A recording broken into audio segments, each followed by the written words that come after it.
अस्सलाम वालेकुम स्टूडेंट्स, मैं मोहम्मद आमिर मुनीर और आप देख रहे हैं मेरा यूट्यूब चैनल जहां पर मैं वीडियोस अपलोड करता हूं। अगर आप मैथ का नॉलेज हासिल करना चाहते हैं और अपने पेपरों की तैयारी अच्छी करना चाहते हैं तो मेरा चैनल आपके लिए बहुत ही हेल्पफुल है। तो स्टूडेंट्स, मेरी कोशिश है कि आपको क्वेश्चन ईजी मेथड से करवाए जाएँ ताकि आपके लिए आसानी हो और आप अपने पेपरों की तैयारी अच्छी कर सकें और इम्तिहान में कामयाब हो सकें। तो स्टूडेंट्स, मैंने आज के लेक्चर के नोट्स का PDF बनाकर लिंक डिस्क्रिप्शन में डाल दिया है, तो अगर आपको ज़रूरत हो तो PDF डाउनलोड कर सकते हैं। स्टूडेंट्स, आज हम यूनिट नंबर 1 रियल नंबर से स्टार्ट करते हैं। एक्सरसाइज 1.1 है।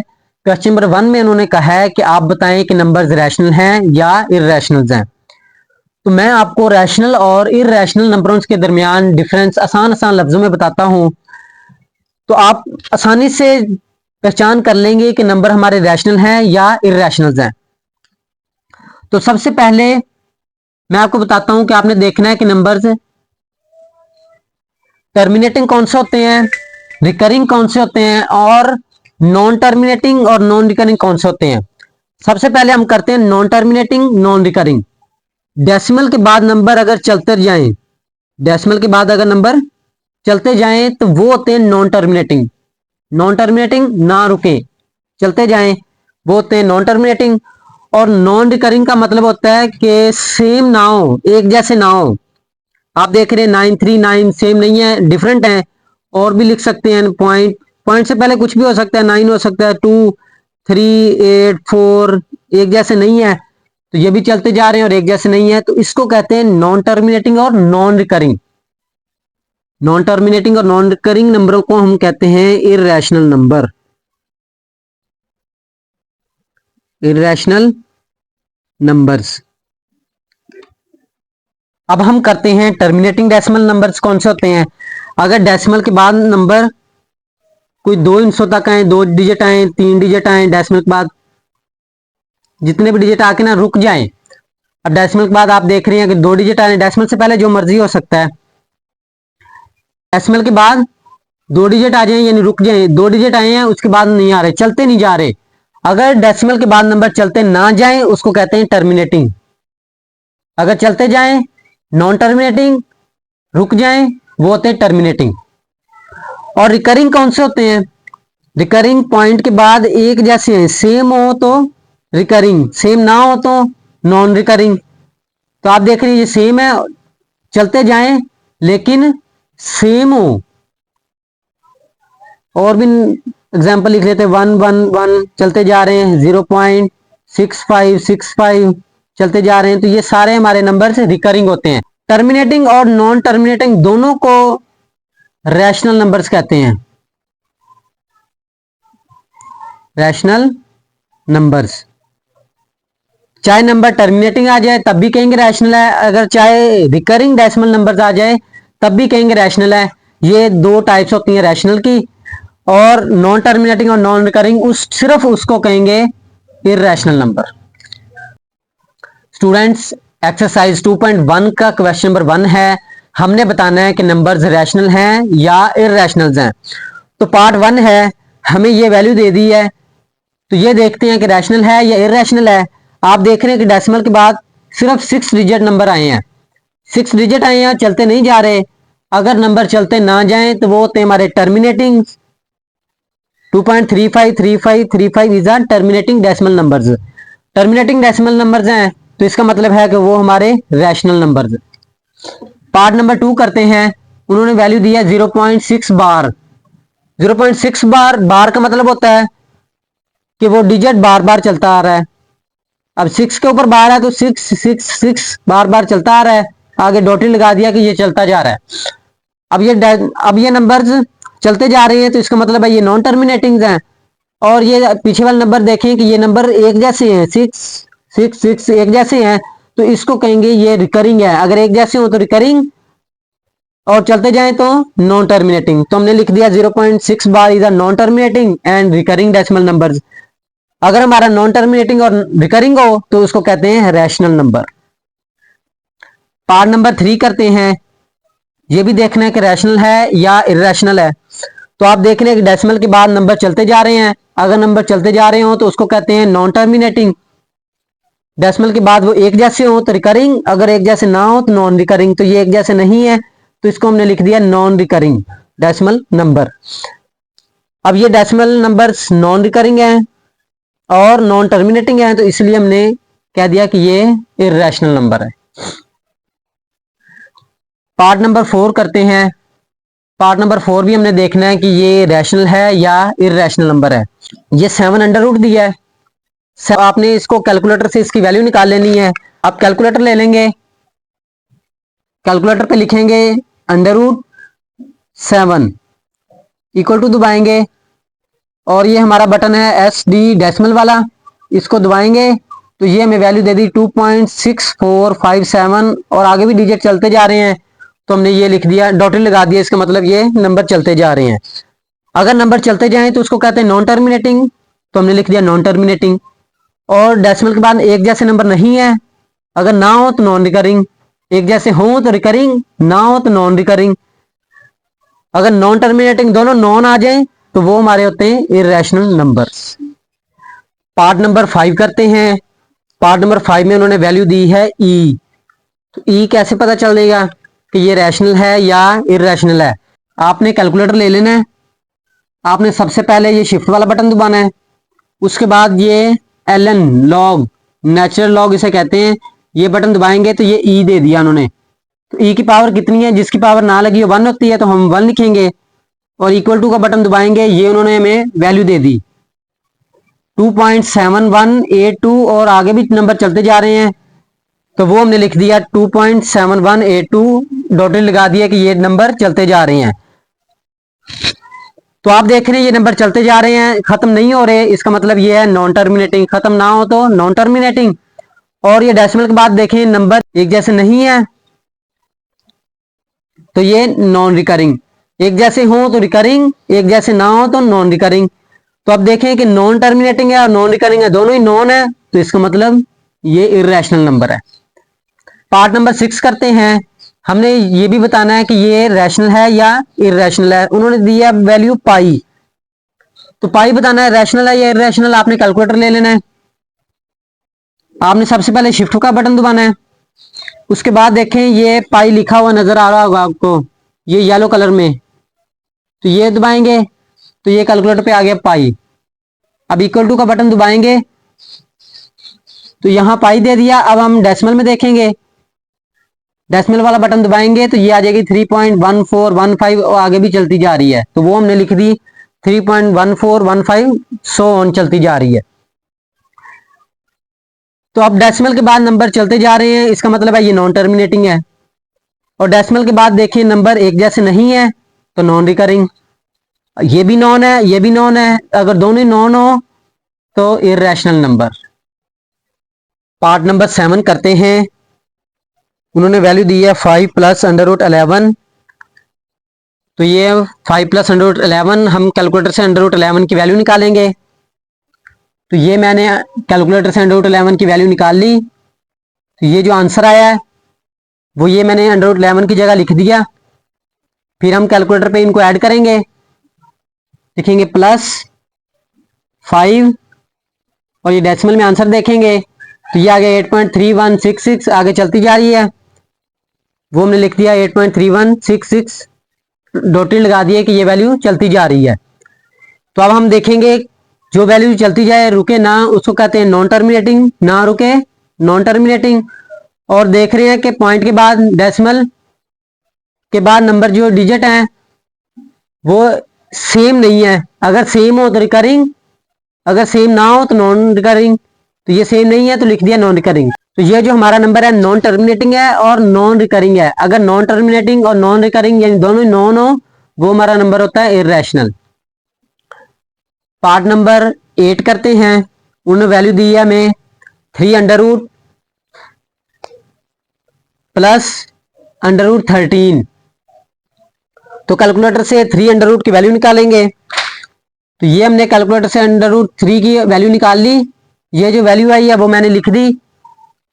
फिर हम कैलकुलेटर से अंडर रूट 13 की वैल्यू निकालेंगे, तो ये मैंने कैलकुलेटर से अंडर रूट 13 की वैल्यू निकाली, वो लिख दी। ये दोनों वैल्यू लिख दी। अब इन दोनों को प्लस करेंगे, कैलकुलेटर से प्लस किया तो हमारा ये आंसर आ जाएगा। तो आप देख रहे हैं कि ये जो आंसर आया है ये वैल्यू चलती जा रही है, अगर वैल्यू चलती जाए तो नॉन टर्मिनेटिंग, ना रुके तो नॉन टर्मिनेटिंग। और देख रहे हैं डेसिमल के बाद जो डिजिट हैं वो एक जैसे नहीं है, अगर सेम हो तो रिकरिंग, सेम ना हो तो नॉन रिकरिंग। तो ये हमारा जो नंबर है नॉन टर्मिनेटिंग है और नॉन रिकरिंग है, दोनों ही नॉन है, तो ये हमारा नंबर इरेशनल। पार्ट नंबर 9 करते हैं। ये भी हमने देखना है कि ये रैशनल है या इरेशनल है। तो सबसे पहले हम कैलकुलेटर से इसकी वैल्यू निकालेंगे। हमने 15/4 किया तो हमारा आंसर आ गया 3.75।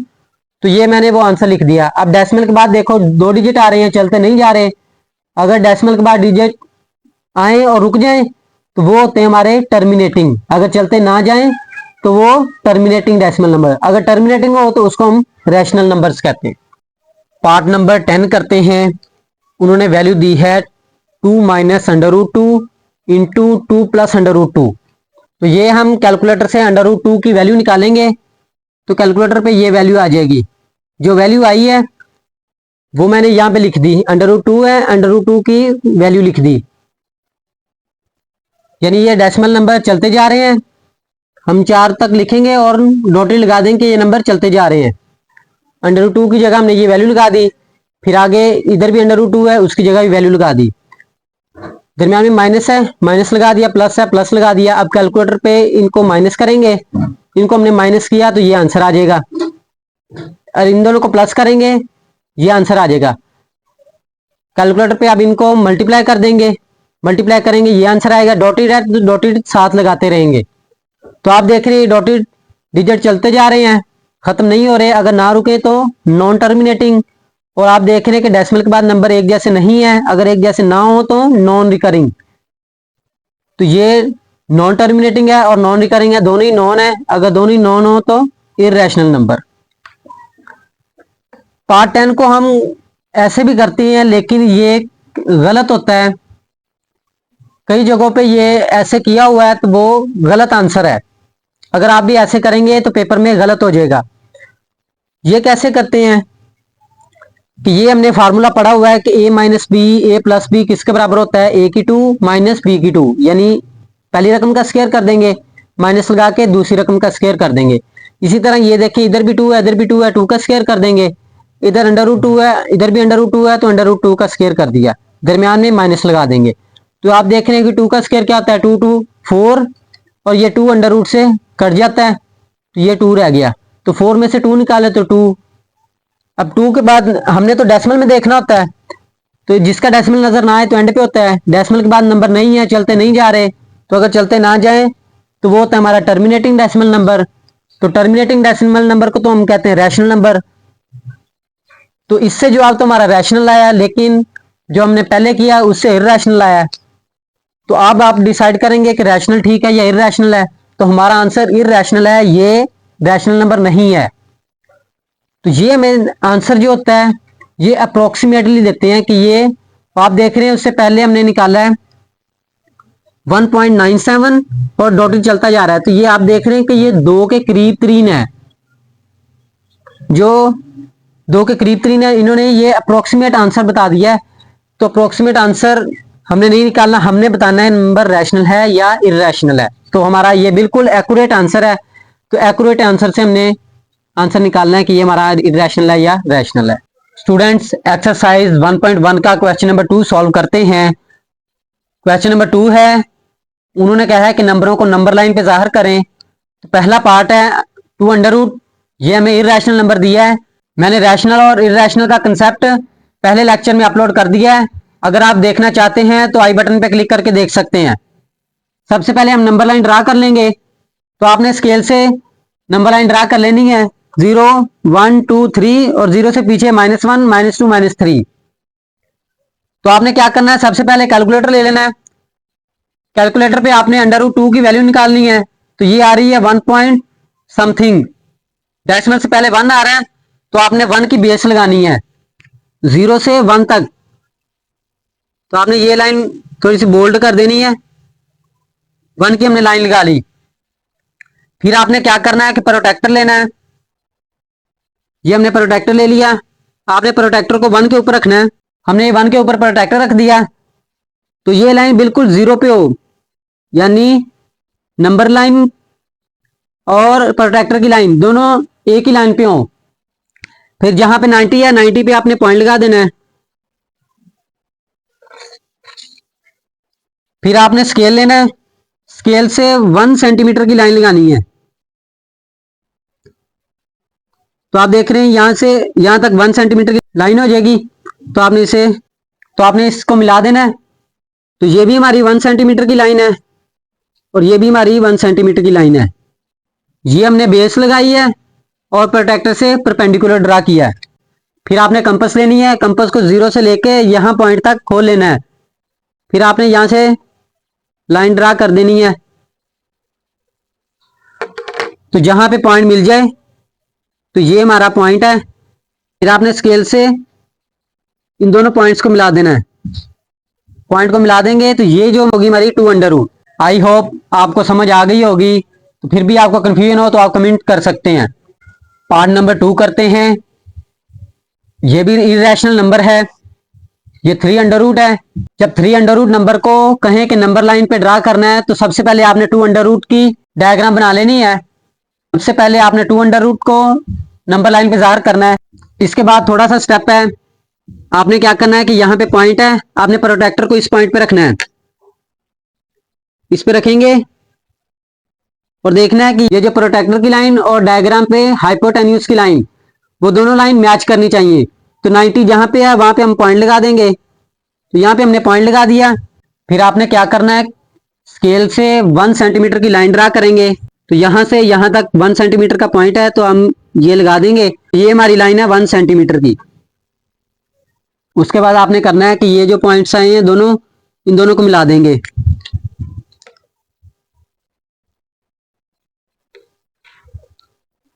तो ये हमने मिला दिया।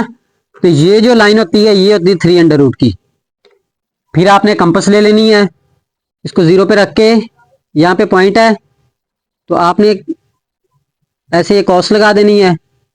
जहां पे पॉइंट आ जाए, तो पॉइंट हमारा यहाँ पे आया है तो ये पी लिखेंगे कि ये पॉइंट है। यहाँ पे लगा देंगे कि 3 अंडर रूट ये हमारा पॉइंट है।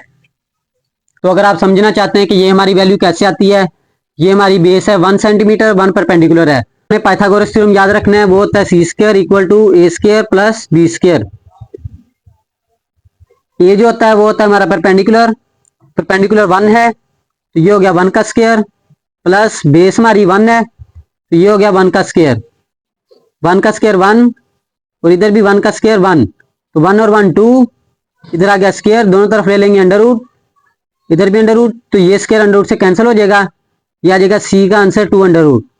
तो ये जो हमने पहले डायग्राम ड्रा की है पार्ट 1 की, तो ये ऐसे 2 अंडर रूट आ जाती है। तो पार्ट 2 में देखना चाहते हैं कि 3 अंडर रूट कैसे आती है। तो अब ये हमारी होगी बेस और ये है परपेंडिकुलर।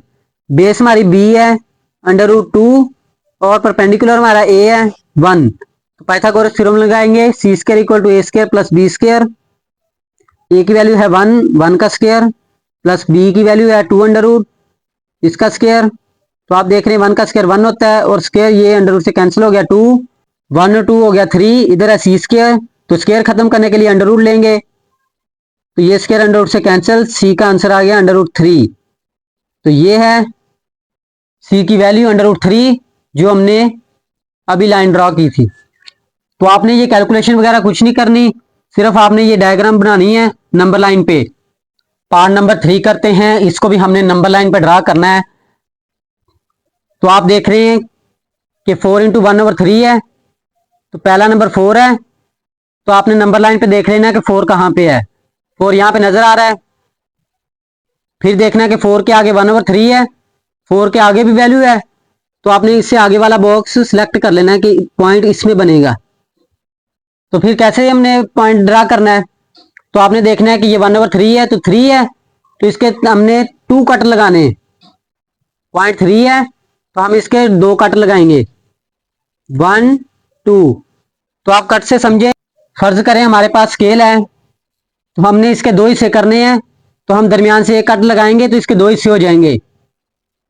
अगर इसके 3 हिस्से करने हैं तो 2 कट लगाएंगे तो 3 हिस्से हो जाएंगे। इसी तरह इसके हमने 3 हिस्से करने हैं तो 2 कट लगाएंगे, 3 पार्ट्स हो जाएंगे। पहले को कहेंगे 1/3, दूसरे को 2/3 और तीसरा 3/3। तो आप देख रहे हैं कि ये 1/3 है, तो ये वाला हमारा पॉइंट है 4 इंटू 1/3।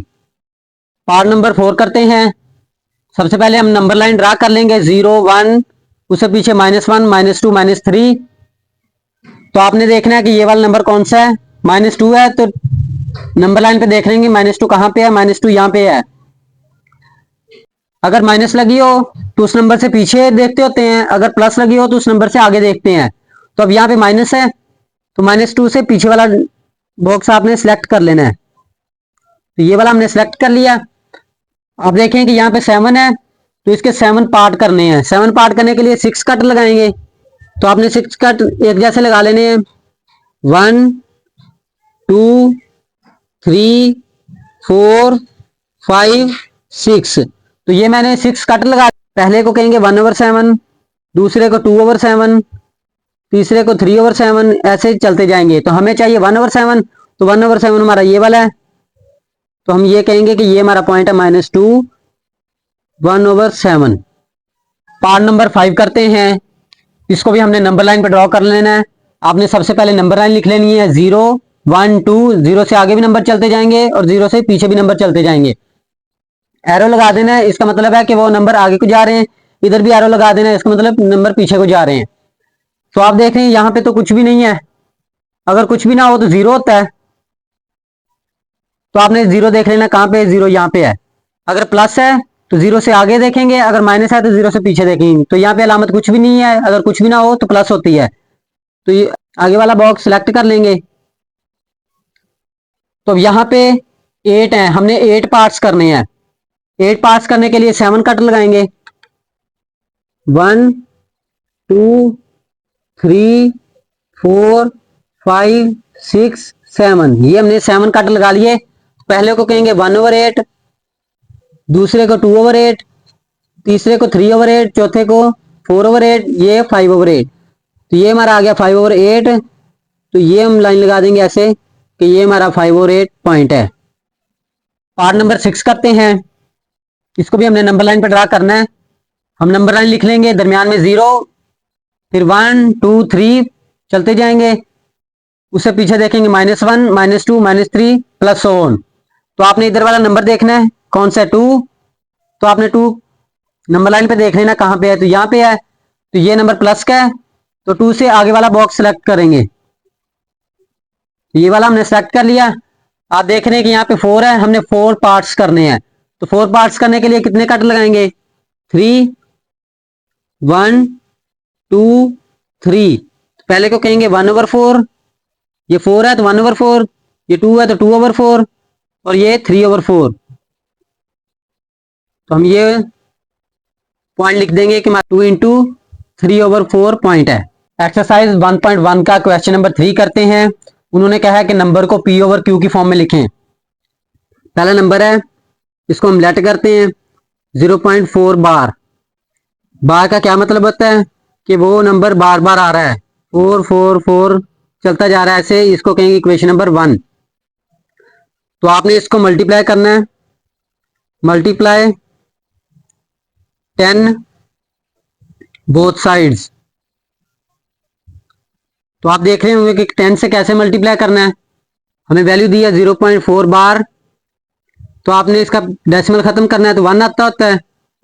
आगे एक डिजिट है, एक 0, ये 10, तो 10 से आपने मल्टीप्लाई कर देना है। ये हो जाएगा 10x, इसको 10 से मल्टीप्लाई करेंगे, ये आ जाएगा 4.444 चलते जा रहा है ऐसे। ये होगी हमारी इक्वेशन 2।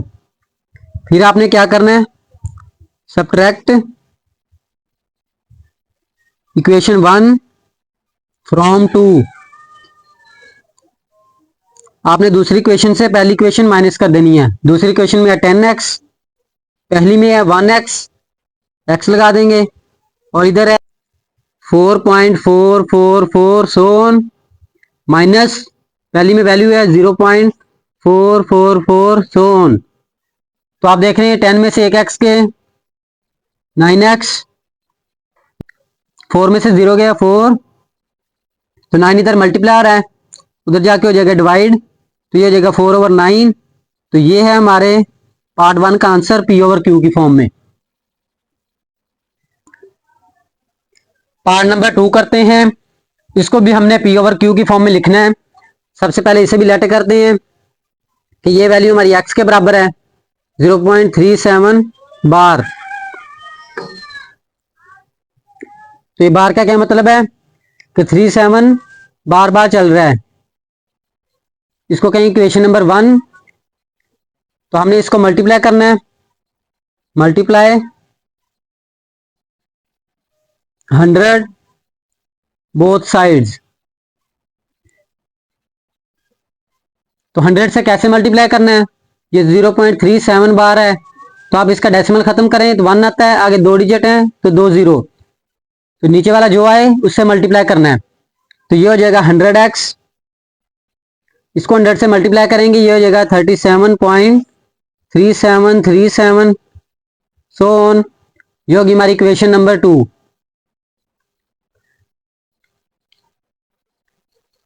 फिर क्या करना है, सब्ट्रैक्ट इक्वेशन 1 फ्रॉम 2। दूसरी इक्वेशन से पहली इक्वेशन को माइनस कर देना है। इधर है 100x माइनस इक्वेशन 1 में है 1x, इधर है 37.3737 सो ऑन माइनस इक्वेशन 1 में है 0.3737 सो ऑन।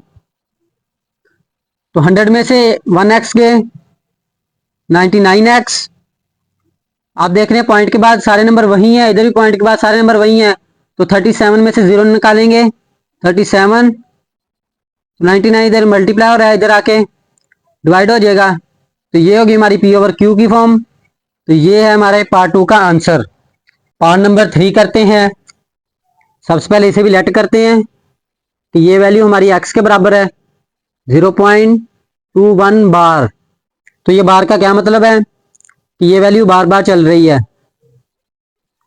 तो इसे कह देंगे इक्वेशन नंबर 1।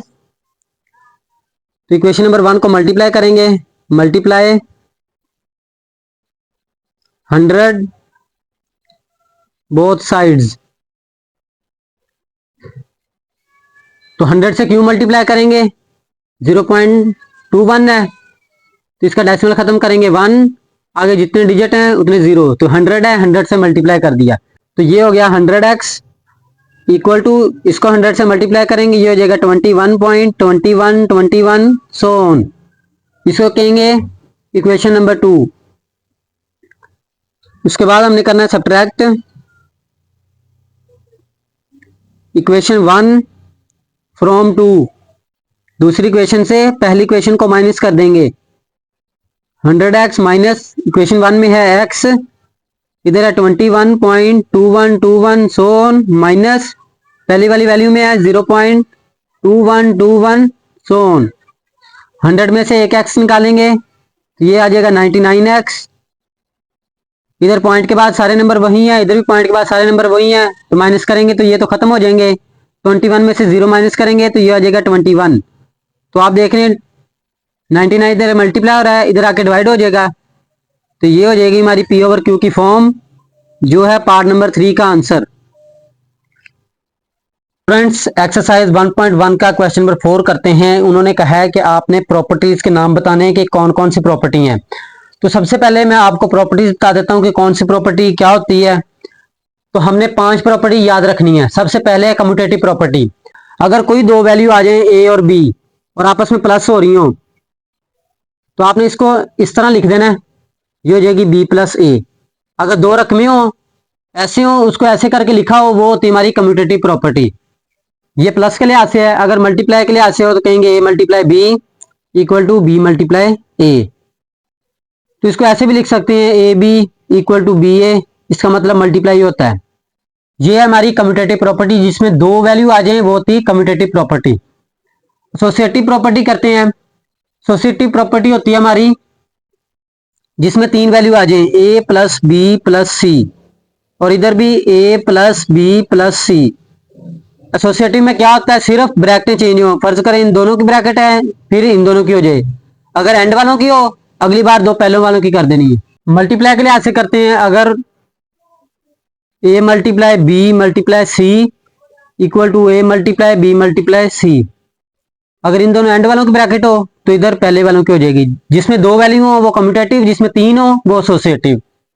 इसको ऐसे भी लिख सकते हैं ए B C equal to A B C, इनमें एंड वाले दो की ब्रैकेट और इनमें पहले दो की ब्रैकेट। तो ये होती है एसोसिएटिव प्रॉपर्टी। फिर करते हैं आइडेंटिटी। आइडेंटिटी दो तरह की होती है, एक एडिटिव होती है और एक मल्टीप्लिकेटिव होती है। उसमें भी हमने एसोसिएटिव और कम्यूटेटिव में दो तरह की पढ़ी है, एक मल्टीप्लाई के लिहाज से, एक प्लस के लिहाज से। इसी तरह आइडेंटिटी भी दो तरह होती है, एडिटिव और एक मल्टीप्लिकेटिव। एडिटिव क्या होती है, कोई भी वैल्यू हो उसमें प्लस जीरो हो, अगर प्लस जीरो हो उसको कहते हैं एडिटिव आइडेंटिटी। कोई भी वैल्यू उसमें प्लस जीरो हो वो होती है एडिटिव आइडेंटिटी।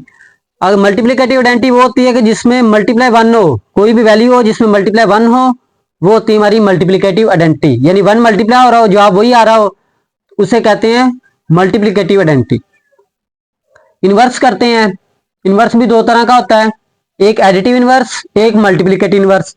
एडिटिव इनवर्स वो होता है कि एक वैल्यू में प्लस में दी है, एक माइनस में दी है। फर्ज करो प्लस का ए है माइनस का ए है, तो ये दोनों कैंसिल हो जाते हैं तो आंसर जीरो आता है।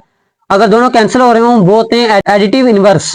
मल्टीप्लिकेटिव करते हैं, इसमें आपने देखना कोई वैल्यू ए हो, इसमें वन ओवर ए अगर वो कैंसिल हो रहे हो, मल्टीप्लाई में ऐसे डिवाइड करके कैंसिल होते हैं, एडिटिव में प्लस माइनस से कैंसिल होते हैं और मल्टीप्लाई में डिवाइड से कैंसिल होते हैं, इसलिए हमने वन ओवर ए। अगर वो कैंसिल होके आंसर वन आ रहा हो वो होता है मल्टीप्लिकेटिव इनवर्स। अब करते हैं डिस्ट्रीब्यूटिव प्रॉपर्टी। डिस्ट्रीब्यूटिव प्रॉपर्टी क्या होती है, जिसमें एक तरफ तीन वैल्यू हो, ए मल्टीप्लाई बी प्लस सी, ऐसे हो, एक मल्टीप्लाई हो और एक प्लस हो, तो इसे मल्टीप्लाई कर देंगे, ये हो जाएगा A multiply B, A B plus A को सी से मल्टीप्लाई करेंगे, ये हो जाएगा ए सी। ऐसे वैल्यू मल्टीप्लाई हो तो उसको कहते हैं डिस्ट्रीब्यूटिव प्रॉपर्टी। तो चलिए स्टूडेंट्स हम क्वेश्चन नंबर 4 के क्वेश्चंस करते हैं, हम बताते हैं कि ये कौन सी प्रॉपर्टी है। तो आप देख रहे हैं पार्ट नंबर 1, इसमें हमें तीन वैल्यू दी हैं, तो इधर भी तीन वैल्यू देंगे, सिर्फ ब्रैकेट चेंज है। अगर ब्रैकेट चेंज हो और तीन वैल्यू हो तो कौन सी प्रॉपर्टी, एसोसिएटिव। Associative property. हमने ये भी बताना है कि ये जमा के लिहाज से है या मल्टीप्लाई के लिहाज से है, तो आप देख रहे हैं इनमें प्लस है तो कहेंगे ओवर एडिशन।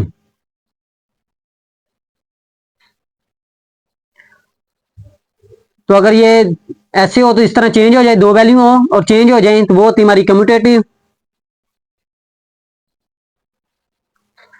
Commutative property. ये भी जमा के लिहाज से है, दरम्यान में प्लस है तो कहेंगे ओवर एडिशन।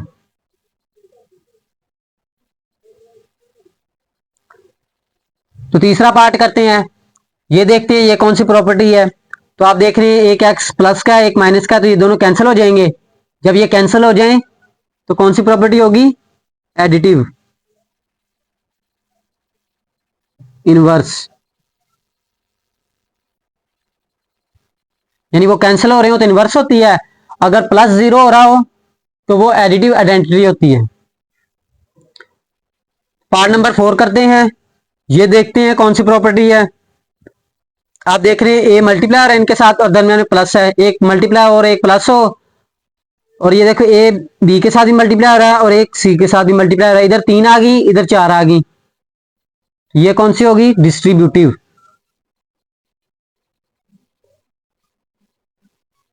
Distributive property. तो इसमें मल्टीप्लाई भी है प्लस भी है, तो क्या लिखेंगे, विद रिस्पेक्ट टू, पहले मल्टीप्लाई है तो कहेंगे with respect to multiplication, over, बाद में एडिशन है तो कहेंगे ओवर एडिशन। पार्ट नंबर 5 देखते हैं, तो आप देख रहे हैं इसमें प्लस जीरो हो रहा है, कुछ भी वैल्यू दी है उसमें जीरो ऐड हो रहा हो तो वही आंसर आ रहा है, तो वो कौन सी होती है, एडिटिव आइडेंटिटी।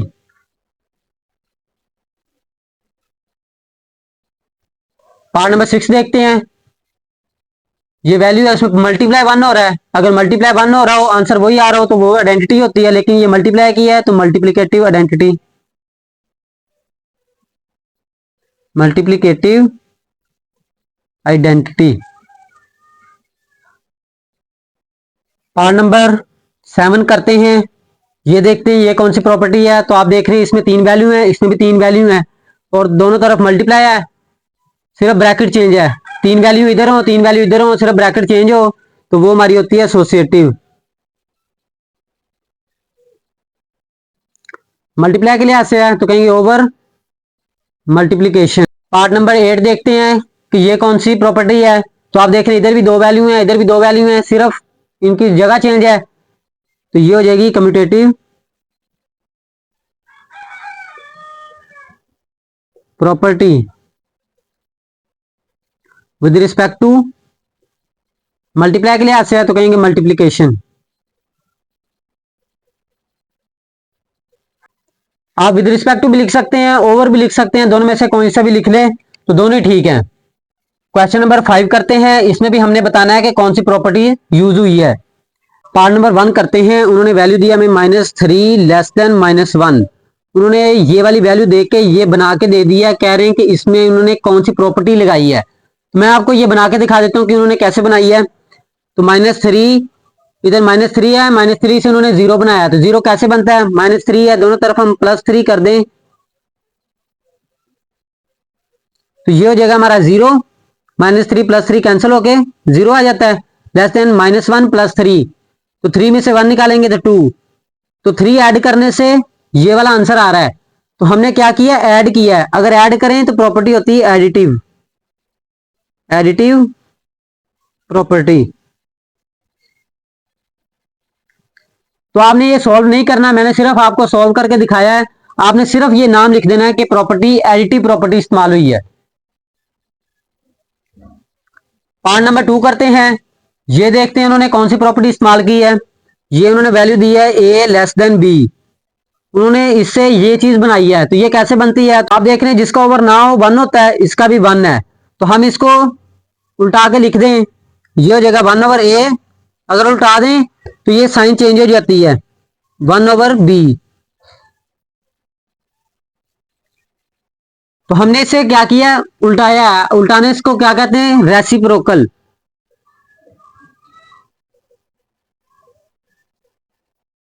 तो रेसिप्रोकल प्रॉपर्टी, बस आपने नाम लिख देना है कि इसमें प्रॉपर्टी कौन सी यूज हुई है, रेसिप्रोकल प्रॉपर्टी। पार्ट नंबर 3 देखते हैं कि उन्होंने इसमें कौन सी प्रॉपर्टी यूज की है। उन्होंने वैल्यू दी है a लेस देन b, तो हमने इससे ये वाली चीज बनानी है। तो देख रहे हैं a तो है, साथ c ऐड हो रहा है, तो हम दोनों तरफ c ऐड कर देंगे, ये हो जाएगा इधर b + c। तो हमने क्या किया है, दोनों तरफ ऐड किया है। तो ऐड करने वाली प्रॉपर्टी को क्या कहते हैं, एडिटिव प्रॉपर्टी। पार्ट नंबर 4 करते हैं कि हम देखते हैं कि इसमें उन्होंने कौन सी प्रॉपर्टी इस्तेमाल की है। उन्होंने वैल्यू दी है AC लेस देन BC। उन्होंने क्या है, अगर C 0 से बड़ा हो, तो आप देख रहे हैं C इधर भी है, C इधर भी है, अगर हम दोनों तरफ C से डिवाइड कर दें, AC इधर BC, हमने क्या किया, C से डिवाइड किया है, तो ये आप देख रहे हैं C से कैंसिल हो जाएगा, C इधर भी C से कैंसिल हो जाएगा, ये आ जाएगा A लेस देन B। तो आप देख रहे हैं ये वाली वैल्यू आ गई। तो हमने क्या किया है, ये डिवाइड किया है। डिवाइड का मतलब होता है हमने 1/c से मल्टीप्लाई किया है, तो कहेंगे मल्टीप्लिकेटिव प्रॉपर्टी।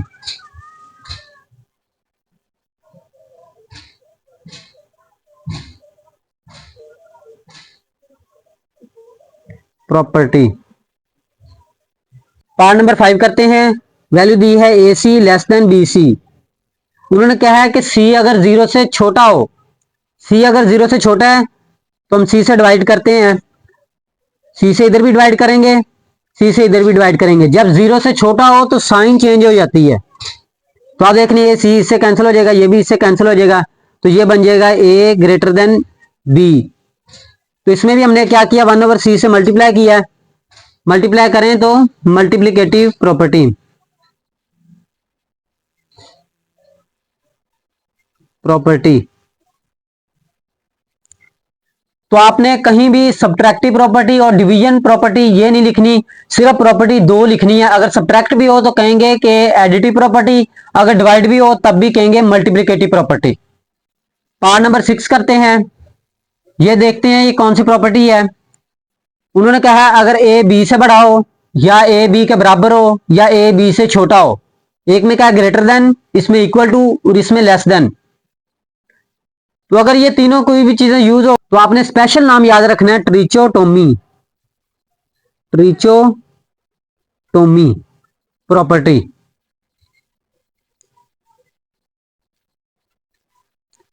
अगर आपको प्रॉपर्टीज में कोई कंफ्यूजन हो तो आप कमेंट कर सकते हैं। स्टूडेंट्स, एक्सरसाइज 1.1 का लास्ट क्वेश्चन करते हैं, क्वेश्चन नंबर 6। उन्होंने कहा है कि insert to rational numbers between, के दो नंबर दिए गए हैं, हमने दरमियान वाला नंबर फाइंड करना है। तो दरमियान वाला क्या होता है, फर्ज करो एक लाइन है, इधर भी एक पॉइंट है, इधर भी एक पॉइंट है, तो हमने दरमियान वाला पॉइंट निकालना है। दरमियान वाला ये होगा, तो दरमियान वाले को क्या कहते हैं, mid point.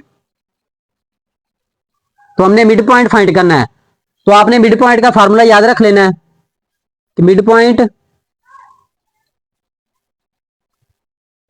x1 plus x2 divide 2।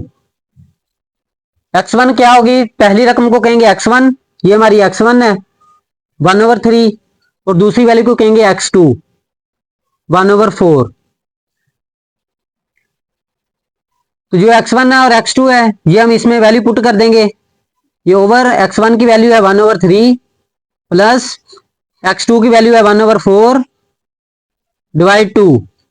अब आपने क्या करना है कि ये डिवाइड 2, तो इसी तरह आप इसे एलसीएम लेके कर सकते हैं। एलसीएम आपको लेना आता है तो एलसीएम से भी मैं करवा देता हूँ, एलसीएम के बगैर भी करवा देता हूँ। तो पहले एलसीएम से करते हैं। ये 4 3 12, ये 4 इससे मल्टीप्लाई कर देंगे, 4 1 4, और 3 इससे मल्टीप्लाई कर देंगे, यानी ये 4 वाला इसके साथ मल्टीप्लाई, 3 वाला इसके साथ मल्टीप्लाई, ये हो जाएगा 3 1 3। तो हम इनको ऐड करते हैं, ये हो जाएगा 4 और 3 7 डिवाइड ये 12 इसी तरह ओवर ये जो 2 है 2 वैसे लिख देंगे। तो आप देख रहे हैं कि ये डिवाइड के नीचे है 12, 12 को नीचे ले आएंगे, ये हो जाएगा 7/2 मल्टीप्लाई 12। 7/2 को 12 से मल्टीप्लाई करेंगे तो ये हमारा आंसर आ जाएगा 24। तो ये है हमारे पार्ट 1 का आंसर। मैंने आपको एलसीएम से करवाया है, अब मैं आपको कैलकुलेटर से भी करना सिखा देता हूं। तो क्या करना है, इधर वैल्यू है हमारी 1/3 प्लस 1/4। तो आपने क्या करना है, कैलकुलेटर ले लेना है, आपने ये वाला बटन दबाना है, 1/3 लिखेंगे, फिर प्लस लगाएंगे, फिर ये बटन दबाएंगे, ये हो जाएगा 1/4 इक्वल टू का बटन दबाएंगे तो ये हमें आंसर दे देगा 7/12। तो आपने ये लिख देना है 7/12। आपने फिर ये स्टेप नहीं लिखना, आप ये डायरेक्ट लिख सकते हैं 7/12। तो ये 12 नीचे ले आएंगे तो हमारा वही आंसर आ जाएगा। पार्ट नंबर 2 करते हैं, इसका भी हमने मिड पॉइंट निकालना है। तो देख रहे हैं आप ये पहली वैल्यू है तो इसे लिखेंगे x1, और दूसरी वैल्यू को कहेंगे x2। मिड पॉइंट का फार्मूला लिखेंगे, मिड पॉइंट बराबर होता है x1 plus x2 divide by 2। x1 कितनी है वैल्यू 3, और x2 हमारी 4 डिवाइड 2 इसी तरह लिख देंगे, 3 + 4 ये हो जाएगा 7/2। तो आप देख रहे हैं कि ऊपर वाली वैल्यू बड़ी है, अगर ऊपर वाली वैल्यू बड़ी हो तो इसे डिवाइड करते हैं, 2 पे डिवाइड करेंगे, ये हो जाएगा 2 3 6, नीचे आ जाएगा 1 इनको माइनस करने से। तो आपने कैसे लिखना है, सबसे पहले लिखते हैं कोशेंट, ये जो ऊपर वाला आंसर है वो लिखेंगे, फिर ये जो नीचे रिमाइंडर आया है रिमाइंडर को इधर ऊपर लिखेंगे, और जो बटे के नीचे हो तो इसको इसी तरह लिख देंगे। तो ये हमारा पार्ट 2 का आंसर। पार्ट नंबर 3 करते हैं, इसका भी हमने मिड पॉइंट निकालना है। तो ये हमारी x1 बराबर है 3/5 और x2 बराबर है 4/5। मिड पॉइंट का फार्मूला लिखते हैं, मिड पॉइंट बराबर होता है x1 प्लस x2/2। x1 की वैल्यू हमारी 3/5 प्लस x2 की वैल्यू है 4/5 डिवाइड 2।